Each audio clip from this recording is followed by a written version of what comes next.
Hello everyone, it's Mr. Dyes again from his own home, speaking to you in your own homes. This is the next in our selection of home learning videos that we're doing based on art, and it's a sort of a continuation. If you saw the last one, number 7, this is a sort of continuation of using a curved line to give something that's flat a look of solidity. Looks like it's solid basically. And also in keeping with what we've been doing is we're trying to find things around the house that are quite easy for you to find to enable you to do your artwork.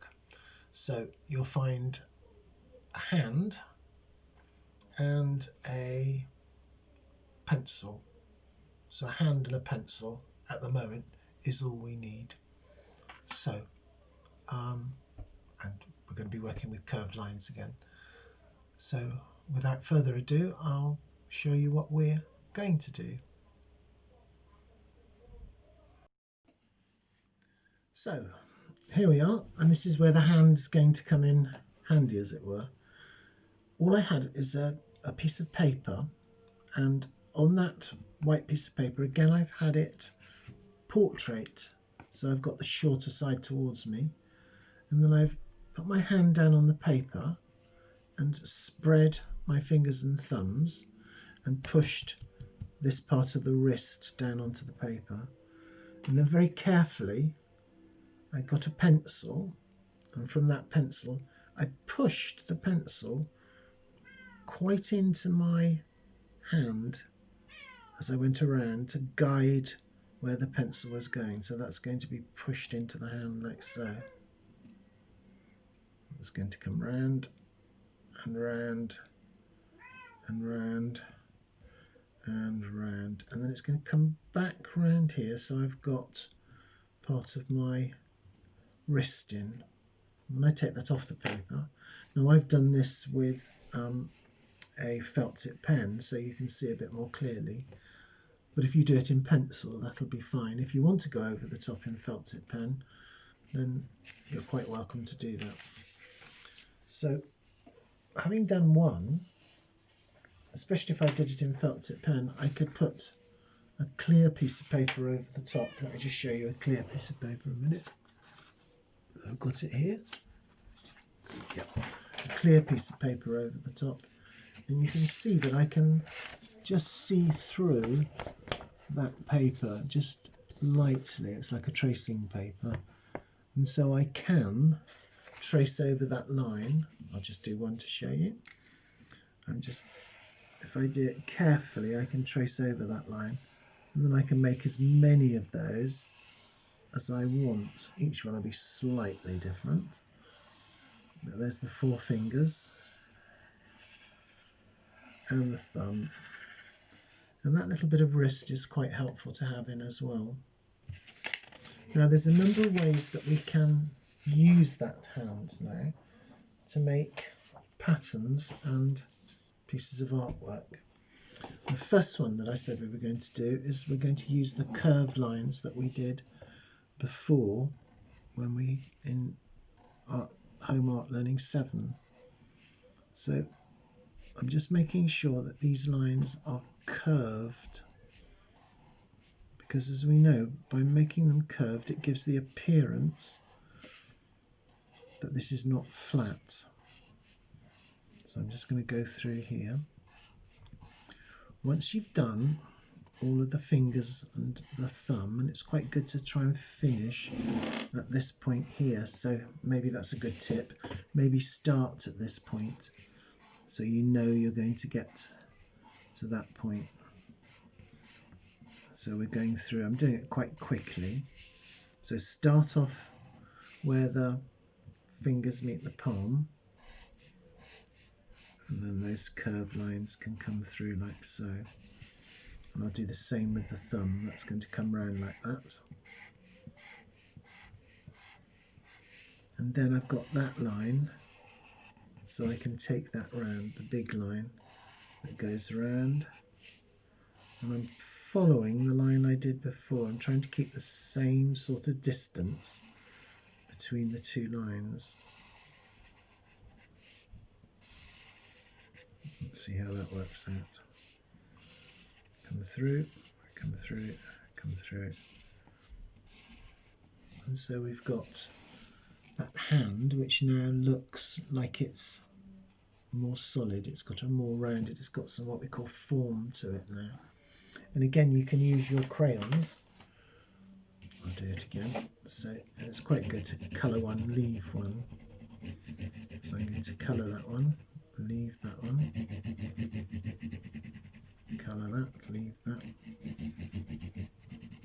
So you get the idea. And like with the other ones, we can then put a contrasting colour in through. So that's a very basic, simple way of using that hand. Another way of working with that hand is to use what we have here. We have fingerprints, and fingerprints tend to be, well, they're all different sorts of shapes and sizes, but I'm going to do circles. So I'm going to put little circles, and then I'm going to do bigger circles. So it's circles within circles. And here I'm going to do a great big circle.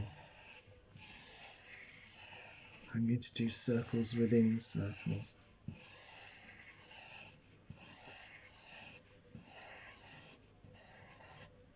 You can start off in the middle and work out, or you can start off and work out. I think I'm going to put another one in there because that will fit in with what I want to do. And here, now I've got a space between these shapes and those shapes, so I could put some more smaller ones in. I could make them really small so that they fit in. That could be a tiny one there, if I can manage that.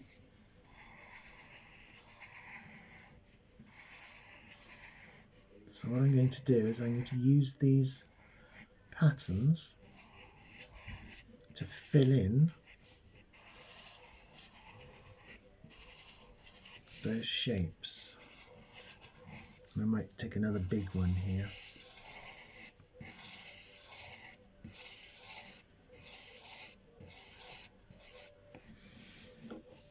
So I'm building up those patterns, and little places here where I've got a space I could squeeze one in like that. So you can go through and make, it doesn't necessarily have to be a circle, you could put some little triangle ones in if you wanted to. Now this to me looks slightly different from these ones here, which is not bad, but I might just put another line in the middle so that darkens up that whole shape, because the more ink I put on that, the darker that shape's going to become, and it won't stand out quite so much as it did before. This one needs another one on. So what we're doing there is we're making all of those patterns, and they're mostly based on swirls and circles like we've got on our fingerprints. So that's number 2 that we could do. Then we've got the next one we could do is, let's turn it around this way a minute so we can get it on the board. Now what I'm going to do now is to work using sort of like a doodle or a scribble that's going to fill in this space.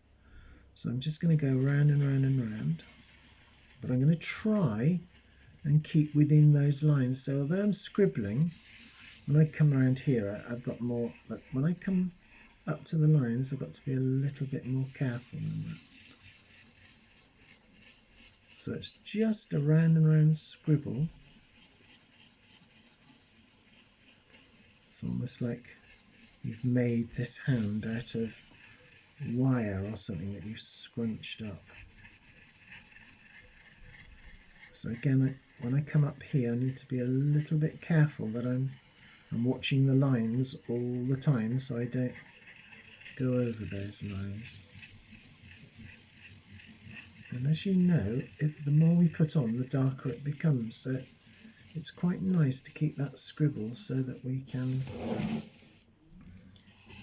keep that the same sort of darkness. But it doesn't matter, it's your work.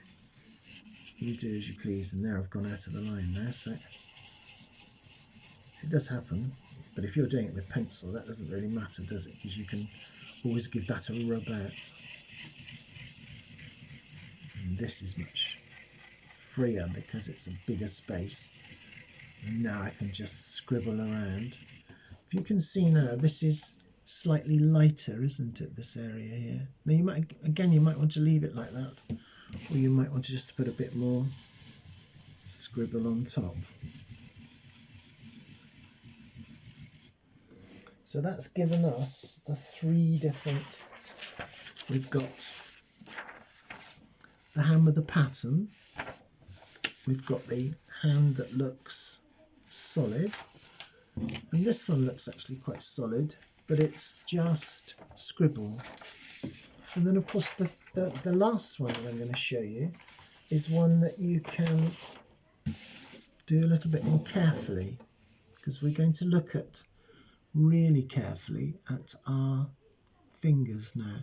At the end of the fingers we can see that we've got our fingernails. So if I put my hand over there, I can see my fingernail comes in a curved line about here.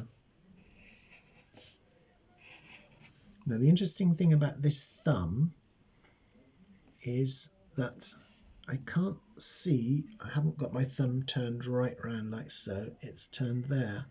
So I can only see that amount of, so that one looks different, the thumb looks slightly different. And then if I look at the tips of my fingernails, I've got a little white bit that comes like so.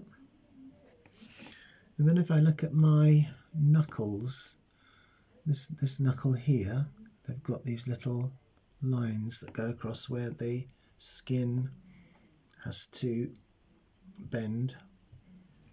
So those are going to come just about here. So I've got those little lines that come here and here and here, like so. And I've also got these little bits where it bends. So I've got one or two lines down here.